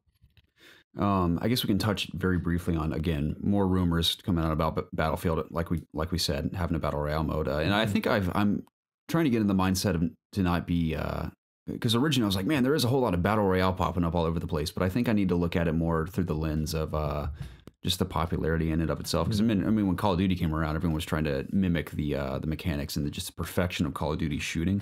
I mean, shooters have always existed for a long time in games, but they've always been very popular. I think battle royale is just going to be an extension of a lot of specifically shooters, but just multiplayer games in general, and people enjoy that mode. And just like even the PUBG, or Brandon Green has said himself, he's not necessarily the pioneer of battle royale, but he's one of the perfecters, I would say, saying at the very least, I hope people just put their own spin on it. That's why I love Hunt. I know Fortnite's really become its own thing now. PUBG still stands on its own. I know H1Z1 has aspects that are kind of disassociate from PUBG and stuff with like the vehicle combat and everything, but the Darwin project I haven't dabbled in, but I hear that kind of has its own bits as well. So I hope that Call of Duty and Battlefield, which it's funny, I can imagine what they could be. Yeah, this is our first actual big time AAA like foray into the realm of battle royale games. Yeah, one would hope they could take what these indie studios have tried to tackle and really bring it to the next level. Yeah, hopefully. for sure. Yeah, exciting. Am I crazy? And did we hear that Battlefield 5 is supposed to be like World War II? Is that correct? That's the rumor. Okay. Yeah. So that'd be interesting for VR. Maybe. Yeah. Just that kind of setting. I want to experience a Call of Duty, again, whether they're vignette stories or a full-on campaign from DICE, would be the scale of their games in comparison to Call of Duty. I mean, Call of Duty has some epic moments for sure, but just the scale that you always feel. I remember when it was a big deal when Battlefield was doing like 64 players in one match. Yeah, that's still, even on console, very satisfying and very impressive to me. So if they can achieve that already, imagine what they could do with Battle Royale. And they already have the destructible environments. Can you imagine a BR with buildings falling and shit? Yeah. Think about how... like Fortnite? Do buildings fall in Fortnite? Yeah. Oh, yeah. I mean, the ones you build, right? You can't just blow up anything. Yeah, you can. Oh, can you? Yeah. Because I think about the... it's still Battlefield, though. Yeah. I think about just the vehicles and stuff in Battlefield, too, how that would affect a Battle Royale. Yeah. Right. So, like, oh, shit, there's a plane flying over. Take cover. We don't want to die and be kicked out of the match permanently and stuff. So, and I wonder if they'll bring their classes into Battle Royale. Like, we have a squad of 4... My guy's going to choose to be a medic. He's a medic the entire match. I'm this class the entire match. That'd definitely be a interesting twist on it for sure. So much potential. I'm very excited. What about this Tomb Raider Battle Royale mode that's being rumored? Tomb Raider? Shadow of the Tomb Raider. I haven't heard about this. I'm just kidding. Okay, I was going to say that's weird. There you go, Square, free idea. Oh, it's funny you say that because Shadow of the Tomb Raider, just a reminder, their full reveal is this Friday, the 27th. I thought I tried to transition us into it. Yeah, I appreciate that. So I actually feel bad for it because it's like every single time Crystal Dynamics tries to do something productive with Tomb Raider, there's something else that shits all over it. It's like whether the big game's coming out in the fall, they're like, damn it, now we're going to be overshadowed again. But even on their reveal day, Infinity War comes out, and the whole world's going to be talking about Infinity War. No one's going to want to stop to even mention Tomb Raider. I'll do it. Now, of course, I'm going to be very excited. Yeah. I will look at it, but me and Jacob are going to see, and hopefully, maybe, potentially, you are going with us on Friday, if the stars align, to see Infinity War Friday morning, and that's going to be consuming my mind, I'd imagine, for most of the day, or at least going into the weekend. So, Poor Tomb Raider, dude. But I'm very excited to find out about it. I'm very excited for it. So, I should have put this one before we went into Tomb Raider, but Epic Games, according to Cliffy B, is stealing Boss Key employees. Which doesn't, I hate to say it, doesn't surprise me in the least if that's the case. If they're at Boss Key, you're like, man, our game tanked. But I have the skills and the resume to apply and work at Epic Games. Why would I not go to that company? Yeah. Where just last week it was reported that in 1 month the mobile version of Fortnite made $25 million. Not even on Android yet. Yeah, can you? Why would you not? I hate to say it. How is this happening? Like, I have a great respect for those that stick to their guns and be like, no, I'm going to see this through with Boss Key if it's the last thing I do. Because you never know. Radical Heights could become its own thing and be successful. You don't know. And maybe one day down the road, a miracle will happen to Lawbreakers will reemerge and be successful. I don't know. But that's not going to happen. I mean, it's Cliffy B. I mean, he's been in the industry a long time. He's doing whatever he does. I saw in one of his tweets, he pitched to Microsoft about doing more single player games, and they just kind of blew him off, said no. And he even tweeted a code name of a game. I forgot what it was called, but he had since deleted the tweet because with God of War coming out, a lot of Xbox people on, pure Xbox fanboys are freaking out that they're not getting these high quality single player experiences. And one of the guys tweeted at Cliffy B like, why didn't you pitch a big time game to Microsoft? And he was like, oh, I did. They just didn't take it. So he claimed that he pitched Lawbreakers to multiple AAA, not studios, but AAA companies like Sony and Microsoft, and they all denied Lawbreakers. I think his pitch, like his opening line was, I want to start another $1 billion franchise. And he'd show them Lawbreakers and be like, nah. And I hate to say it, but it's probably in their best interest at this point to deny him that one. But he certainly lost some credibility. I would love Cliffy B to return. I don't think he lost credibility with me because it's a fun game. It is a fun game. Yeah, not at all. I'm not saying you guys. I'm just saying overall, Yeah, I mean, I haven't played the very early access version of Radical Heights yet, but Lawbreakers is very solid. It's not a bad game by any means, but I don't think Cliffy B has technically put out anything bad in a long time. Actually, nobody cared about Lawbreakers. Yeah. And again, it didn't help that it was similar to Overwatch. People kept making that comparison. I think there's a lot of fair arguments that he and even Boss K have made where people were already trashing the game and calling it a clone and already a failure before it had even come out. And that certainly didn't help morale or word of mouth either. That's what happened to Infinite Warfare.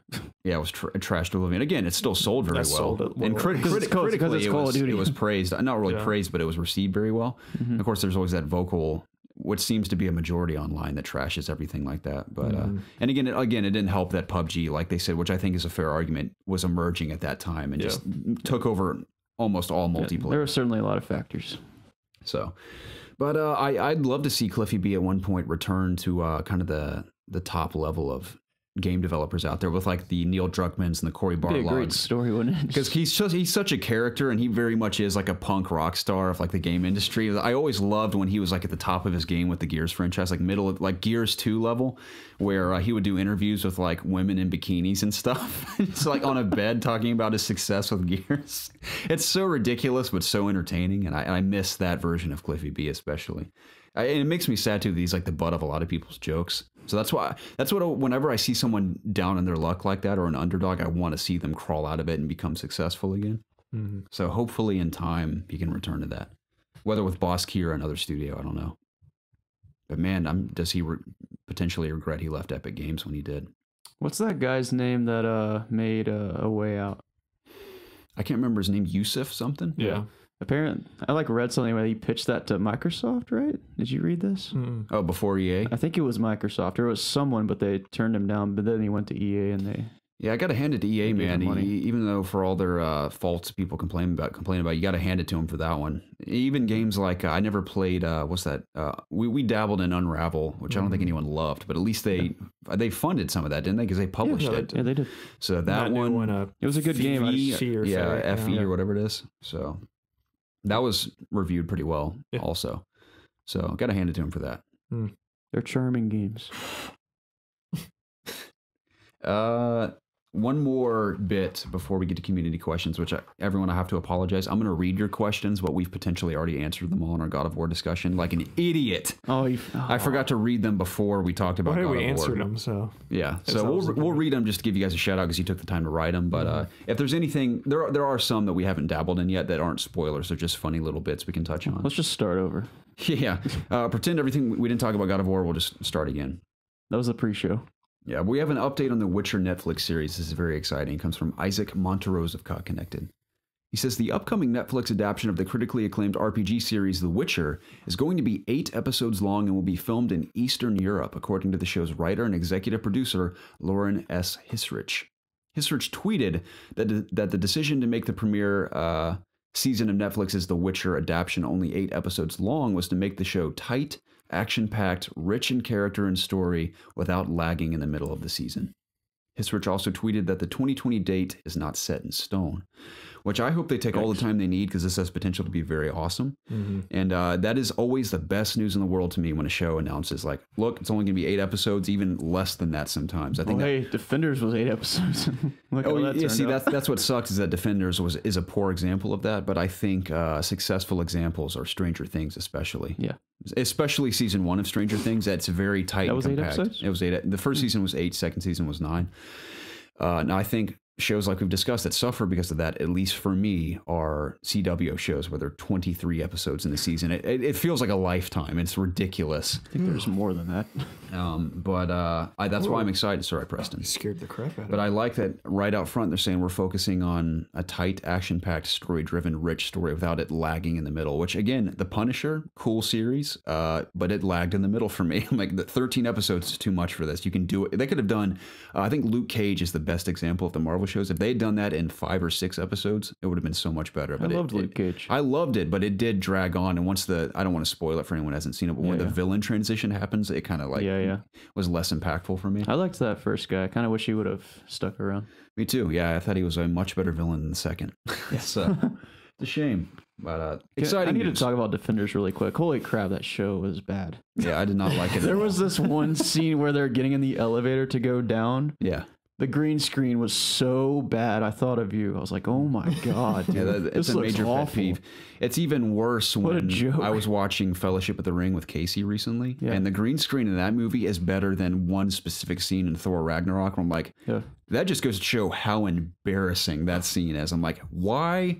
How on earth would a movie in the year 2018 with a budget like this, with actors like this, a director and writer like this, look that bad? I had to go back and I was like, I gotta watch that again. Did I just see that? Yeah. This is awful. So bad, dude. We've had better green screen in our Let's Plays than some of these movies, I swear. God. So, whatever. It wasn't a great show. I mean, it was okay. Yeah. It had its moments. It could have been a lot better, though. I agree. It's because of that show that I haven't watched season 2 of Jessica Jones. What's she doing next? I thought about starting Jessica Jones, but after that I was like, I need a break from this. Stop with those. I need to watch Stranger Things too. I might do that next. Or I might watch Attack on Titan season 3. 2. 3 is supposed to come out this year at some point. Yeah. Some point. Both of those I want to get to next. So maybe My Hero next. I don't know. I'm going to continue My Hero. Then I really want to jump into the Persona anime. I've watched 2 episodes of that. Satisfying? Yes. Is the music in there? Some? What Yeah. do you mean some? It's in there. That's the I hope.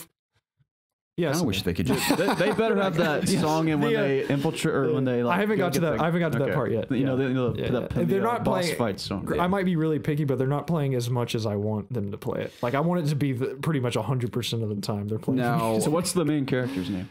Rin. Yeah. Okay. But everyone else's name is the same. It's fast, dude. Is it? They're hauling ass through that. Wow. Yeah. With like 2 episodes in and like almost to the just meeting on in the palace, like it feels like it's flying. So, and I'm watching it with my wife, and she is like, "What is going on?" Yeah. Like she is so confused. So what's the first guy's name? Is it Kamoshida? Yeah, the gym teacher or the volleyball guy. How is he? He's fine. I'm not used to the Japanese voices, so it sounds really weird to me. So, but it's cool. It's cool. I'm gonna watch the rest of it. That's one I'd like to watch too. Yeah, the animation's really good. Too many shows, not enough time. Yeah. I like it. I actually want to start another anime that I've been hearing a lot of people talk about, Darling in the Franxx. I thought you were going to say Yu-Gi-Oh! GX. Yeah, that one's really good. Have you heard of that one? Yeah. People in Discord. People in Discord are speaking highly of it, and people on Twitter are What's it called really again? Darling? Darling in the Franxx. I think that's what it's called. I might be pronouncing it wrong. I know nothing about it, but I've heard just Bongles really... gonna have a conniption in the You say comments. bongles? Yeah. Bongles. Yeah, typically anime he speaks highly of. I enjoy it. So I always refer to Kyle's suggestions. yeah. So Thank you, I'm Kyle. gonna check that out. Community questions.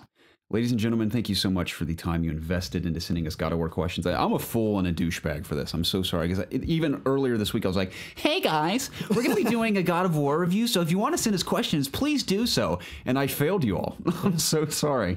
But like I said, there are some that are brand new discussions to have, but some of which we have already discussed. I'm going to read all of them because you guys took the time to do so, which we greatly appreciate. Now, that being said, if you've never submitted a question and would like to submit one for either this show, That doesn't get read. yeah, Ask IOG, which What's Ask IOG? I don't know, dude. I forgot. But it's our other show that will happen every now and then that is purely based around your community questions. So never hesitate to send us questions to keep the latter half of this podcast alive and that show in particular. But if you want to reach us for either of these shows, you can reach us in one of three places. You can email us at ItsObviousGaming@gmail.com. You can tweet at us at obvious_gaming or submit your questions in the Ask IOG section of our Discord channel. Now, if you reach out to us in either of those places, always include the hashtag AskIOG. That's ASK capital IOG, or Ask EOG, like we like to say. So we know that you want your question read publicly on air, because otherwise it would be just awful to read something personal you've sent us and you didn't want the world to hear it. So please include the hashtag AskIOG for the show. Am I leaving something out? I don't believe so. Okay. You've nailed that little where you can leave your questions at. That little bit. I have, yeah. You always say it the same. Now, granted, I every like now it. and then someone will leave comments or questions on YouTube or Facebook, which is fine too, but it's easier for us to grab them without losing them from those three places. That's where we suggest leaving them. That being said, let's jump into number one. Comes from Kinderegg. Kinderegg says, "Howdy, gentlemen. How are you liking the combat in the new God of War game? Personally, I love that they have put more emphasis on blocking now, since you could have played all the previous games without blocking once on the easiest or even medium difficulty. This new take requires all hands on deck to survive." Kinderegg, obviously we discussed this earlier. Yeah, it's okay. Totally We didn't really agree. go into the blocking, but the pairing of the blocks is fantastic. Makes you feel very powerful. I like too that it isn't just, oh, if you block, you'll be okay. I mean, they're on heavy attacks, like when you block and it knocks you back, you have to be ready to dodge or block again you're immediately. vulnerable, Otherwise, you're very vulnerable. Yeah. So I like how you really need to focus on countering at the right time, which I sucked at for the first several hours of the game. Not because I didn't really know what to do. It's just because, like I said, I was taking so many breaks at half the time. I would throw my axe when I wouldn't mean to instead of blocking, because I kept getting the two buttons confused. Going back to Atreus' journal, like on one of the the bestiary of one of the big guys, like the big broody guys that just have I think they have an axe or something. Yeah. I think one of the things says it's better just to dodge these guys because timing their attacks with a block is hard to do or something like that. So I appreciated that, because before that I was just trying to block everything. I was getting destroyed because they have weird timing. Another thing I want to say about Kratos, which isn't a spoiler, juxtaposed to Kratos, how Kratos very much is the warrior. Now Atreus can be very combat worthy as well, like I said, in the latter half of the game. But I like how he's very much the brains behind the operation, because he learned a lot from his mother, who we obviously won't talk about either, but he learned a lot just being with her about just Norse mythology and the lore in and of itself. And that's why it's so fun to read the journal, like you said, from like a kid's perspective. Is really, really cool. Yeah. Valhalla Prophet asks or says, "Hey guys, kind of new to the podcast, been listening for about a month now, but I love it above all other gaming podcasts for sure." Wow, thank you. That's very nice. Thank you very much, Valhalla Prophet. It always surprises me to hear that. If you're being genuine, like, that's mind blowing, because I've heard a lot of good podcasts out there. Absolutely loving God of War, but what are your guys' favorite addition that Atreus brings to the game? His combat, his digs at Kratos, or what? My favorite is that he's in charge of the notebook. That was a pleasant surprise. His insights and comments are both funny and interesting. Let me know what you think. Also, side note, how many Eyes of Odin have you guys spotted so far? I wish I'd said the bit about Atreus after reading your question, Valhalla Prophet. I'm sorry. But that is my favorite aspect. It's just, like Preston said, from a kid's perspective, reading about his take on everything he learns from those big panels you open, or the world itself, or the enemies. Very cool. I enjoy his commentary too on the journey. Yeah. And I think I've seen like maybe 4 of the Eyes of Odin. I think I've got like 21. I've seen some, but I haven't been able to kill them. So Yeah. I've killed I assume at they're least 10 or important 15 later. probably. Yeah. So there are some that are really fun to There's attack. some that I've had to like aim 50 feet in front. Yeah. And it takes me a while to hit them, but Yeah, give me a little Have to, like, headroom. arc the axe. Yeah, those are fun. I do like Atreus' quips too. Like I said, I can totally see myself in Atreus' shoe as a kid. I mean, he's not like a little bastard by any means, but like a lot of the things he says are things I would have totally. Not that I live in a Norse world or anything, but just being a kid in general, and the curiosity of a child, and like the questions he has for Kratos about Kratos' decisions as a father. Like I can totally relate to that. Yeah. So You can believe in Norse mythology if you want. no, I'm sure there's someone out there. I'm not saying I don't believe does. it. I'm saying I just don't live in a Norse world. I know what you mean. I remember Yes. when my dad took me out to kill a troll for the first time. Yeah, That's how we really exactly. bonded. The day I became a man. Exactly. Zarek writes in and says, "Boy," or he probably means boy. Boy. Good afternoon, gents. I hope y'all have been loving God of War as much as I have. Just wanted to ask about your favorite lines of dialogue so far. The game has been surprisingly funny, especially Kratos himself when he's responding to teasing from Atreus. My favorite line so far is from the second smith you meet. I was about to upgrade the bow, but it was too expensive, so I scrolled to the axe and he's like, "And we're back to you. What a surprise." Little things like that have been icing on the cake. Cheers from Boston. Zarek, thank you for your question. This is a good one to kind of go into. I just like the classic non-spoilery one, just where she says, "Don't be sorry, be better." Yeah, Yeah, That's that's classic. that is classic. It's a very good line. it's true. There are several that I wish I'd written down in the game, where they were just either really epic at the right moment or just very impactful as well. The 2 dwarves are memorable. Not really anything specific for me, but just there. I love they their act and polar what they do. opposite personalities too. I think Sindri's personality, how he just gags at everything that grosses him out, is absolutely hilarious. It never was old either. It was always perfectly timed. And Brock, on the other hand, where he's always grumpy and pissed off about something. And I love it. One of the videos I did for COGS, one of my favorite scenes of the game, where you first get to the Lake of Nine. This isn't a spoiler. And you walk onto this bridge, and Trace is like, "Is this the path to the mountain?" And Kratos is like, "So it would seem." And all of a sudden Brock's like, "Well, if it isn't the bearded beaver and his sack seed." And Trace is like, "Brock, but how did you?" And he's like, "None of your fucking business." He's like, "Now get in here." It's so funny. And that's what's great too, is how they just pop up all over the place. You're like, how the hell? Yeah. But they are great, magic. man. They are great supporting characters. I love them so much. I have 2 little wooden statues of them. Oh, really? Yeah, I'm so jealous that I didn't. Now that I've played the game, I'm jealous that I didn't Dude, invest in the I already collector's told y'all edition. before the podcast, best collector's edition ever. Scott, it comes with so much stuff. The statue, this cloth map, the first piece of concept art they ever did for the game with a letter from Corey on the back of that, a decal, these wooden carvings of Sigdri's, what's his name? Sindri, a Brock, 2 of the toys that you can find in the environment. There's little statues of that. A Mimir keychain that will talk to you. Yeah. Like, it's awesome. Yeah, I think that's pretty much it, unless I'm missing something else. And then the Steelbook, of course. Then it comes with a DLC code, which I also think you get for pre-ordering it as well, with a skins for your shield. So I have like a solid black shield that looks awesome. Do you want it? I have an extra code if you want it. Yes. All right, I'll send it to you. I have an extra code for that. How about you throw it to Jacob? Did you get it? Did you pre-order? I got it from GameStop. Yeah, I pre-ordered, but I don't know Did you if get a it's code? the same ones as the collector's edition.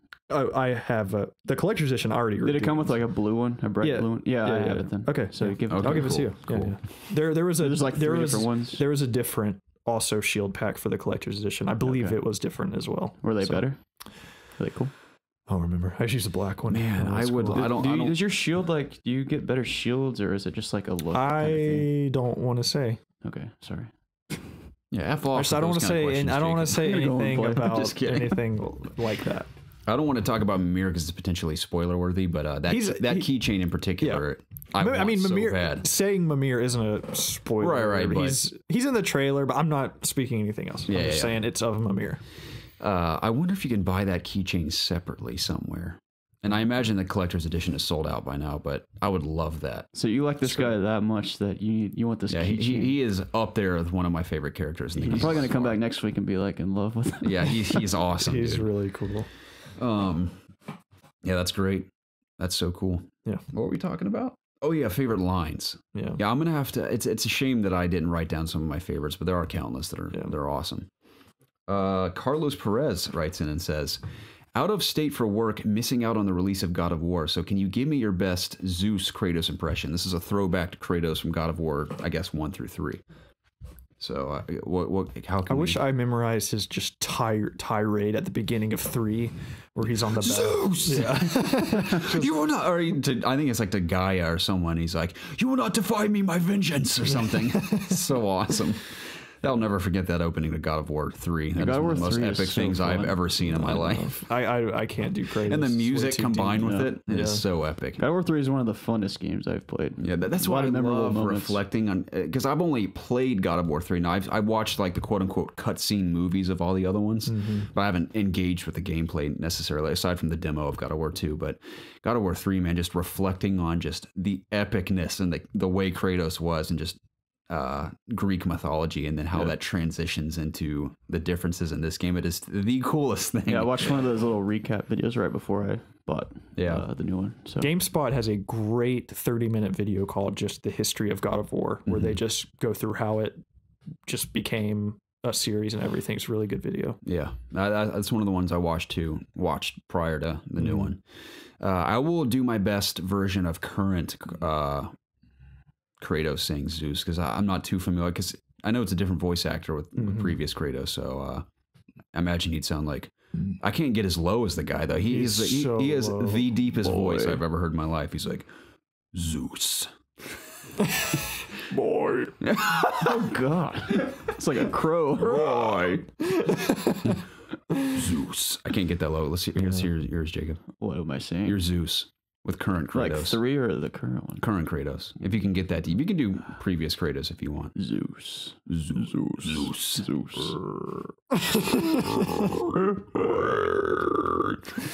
There we go. Perfect. I think someone asked for boy too somewhere in here. You are not ready, boy. So boy. I think the walkthrough I did for COG, I think I mock Kratos saying boy probably 50 times. Says it It's his quite a most lot. said word. It It's does. got to be. I gotta say, there's actually, believe it or not, a really great payoff to him saying boy at the end of the game. Nice. It actually, him saying it as many times as it does, makes the ending even more impactful. So that's all I'll say. I almost just said something, but it's not even a spoiler, but never mind. Okay. Yeah. Now this one's a bit lengthy, but stick with us. It's from Handsome Jack. Actually, his name is Alex, but I'm gonna call him Handsome Jack because I really like Handsome Jack Because he's handsome. And he's handsome, yeah. Handsome Alex, how about that? Handsome Jack writes in and says, "Hello, my extracurricular, extra-organic erudites? Erudites? Yeah, Erudites? sure. I gotta be honest, I'm not familiar with that word. I'm not as well. He says, "Oh man, what a week this has been. Not only have I spent the entire week getting sabotaged by fur-clad, four-legged fucktards. You'd think that for creatures that spend their entire lives on all fours, dogs would actually know how to walk, but nope. But finally, the continuation of a legacy I've been following since the beginning days of the PS2, or whenever the first God of War game came out. And I have to say that so far this game has taken me by storm. However, before I proceed, ... He says, "Garrett, thank you so much for the hearty laugh you gave me last week." He repeats the Mychet Karlek word he used, which is Swedish for much love. But I really appreciate the attempt. If we want to stick to names, you can just call me Handsome Jack, or you're welcome to use my actual name, which is Alex, or happens to be Alex. Now back to God of War. I haven't gotten super far, but just beat the second boss, and what an effing boss that was. So I feel like I don't want to go too much into detail, but in a general perspective, how do you feel about the new gameplay, the design of Kratos, the open world, etc., etc.? How would you rate it as a God of War game? Personally, I enjoy the open world and the fact that that incessant button mashing is no longer a viable option, as you will get your shit pushed in if you do. But I really don't think the new beard fits Kratos at all, and I don't like the way he speaks to Atreus. Loving the podcast as always, looking forward to hearing your guys' thoughts on many aspects of this fantastic new game. Alex, in contrast to you, I think Kratos looks more badass than ever. Yeah. I think he looks great with the beard. I think specifically the customization to his gear is what makes him look like the best version of his I don't warrior think he self. looks better than he used to, but I mean, I haven't got into all the gear stuff. He you guys were looks talking more about. Viking-ish. He just He fits does. The Norse world. the for Norse sure. world. That's true. World more. Mhm. Yeah. Because seeing the concept art with him in the goatee, he still looks like he should Greek be in Kratos. Greece. Yeah. It's fascinating to see not only the concept art, but the original greenlit demo. Have you seen this Yeah, footage? I did. I hadn't seen that before because it was footage before even the Yeah, E3 it reveal. I'm looks like, like this it used is to. incredible to see the progression. Yeah. It's unbelievable.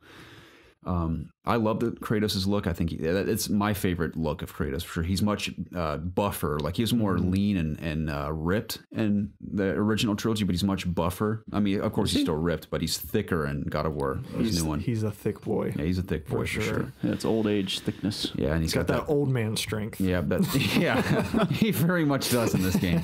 He's got that thick beard. I dig the beard. And that's the thing about Atreus, the way he talks to him. And Handsome Jack, like you said, you're not terribly far into the game. I can assure you, you will not think that. So Yeah. what does he think It's the all second a- boss is? We don't want to give that away. Okay. So I mean, because I feel like there's a confusion of what a boss, like, is there people there I would say mini bosses, and then there are the big set piece Yeah. bosses. I assume Okay. he's talking about the first boss. Is Yeah. what he's talking about. I would assume the first guy you come across is a mini boss. I would classify it as such. So there are the big bosses and there are the miniature bosses, I would say. But in Dude, the terms, Soul Eaters, by the way, those are fun encounters. yeah, they're fun. I love Yeah. those. I Like I cheesed all wouldn't of consider those. I know. I'm just, I cheesed that all of just them. popped into my head. I would You hide kind of have to cheese Yeah, them. I would hide and just throw my axe Oh, yeah, or yeah. their pieces of their heart that there comes was, out. like a pillar you can hide behind. So thankfully, I would have never beaten one if that wasn't the It case. fucked me up, especially the. Ugh. Nothing. I agree.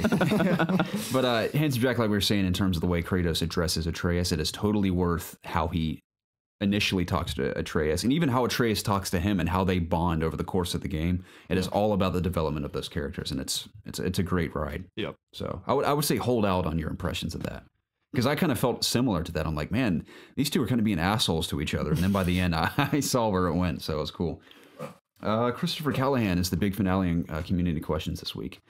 He says, so as I sit here patiently waiting for the clock to strike midnight in Ireland, turning this bleak Sunday into Monday, or It's Obvious Day here, I think to myself, Garrett has hit up some pretty awesome impressions over the course of these podcasts. Would he be willing to try one for us?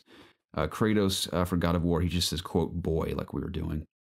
The second I heard him speak in the latest installment, I got goosebumps. Now I look to you guys for the same reaction. Kindest regards and keep up the ever awesome content, guys. Thank you. Thank you, Christopher, for your Thank you. question. Well, may the luck of the Irish smile upon us today, because I'm going to need it to do my boy Little known impression. fact to the other EOGs, but we in fact do have a national holiday over in Ireland. It's obvious. It's obvious day. Every Monday. Which is every Monday in Ireland. Mm-hmm. You can make it every Monday in your country as well if you prefer. Yeah. Just fill out a change.org, send it to your government, Yep. and they'll approve it. Run down the streets and spread the good news. Change.orgs always work, so please do them. Yes. Okay, let's do boy one more time, I guess. I'm not doing it again. Boy. I can't good. get any That's a deeper good than one. that. That's a good Now one. I could trick everyone and modulate my voice 3 octaves lower in post, but that's my vanilla version of Kratos. That's what you should do. Yeah, I Make should. it sound exactly It's like like so low that it like blows everyone's. just literally take the speakers audio in their file car. from the game and put it on a podcast. Headphones burst into flames. So that does it for community questions this week on episode 150 of the It's Obvious podcast. Awesome.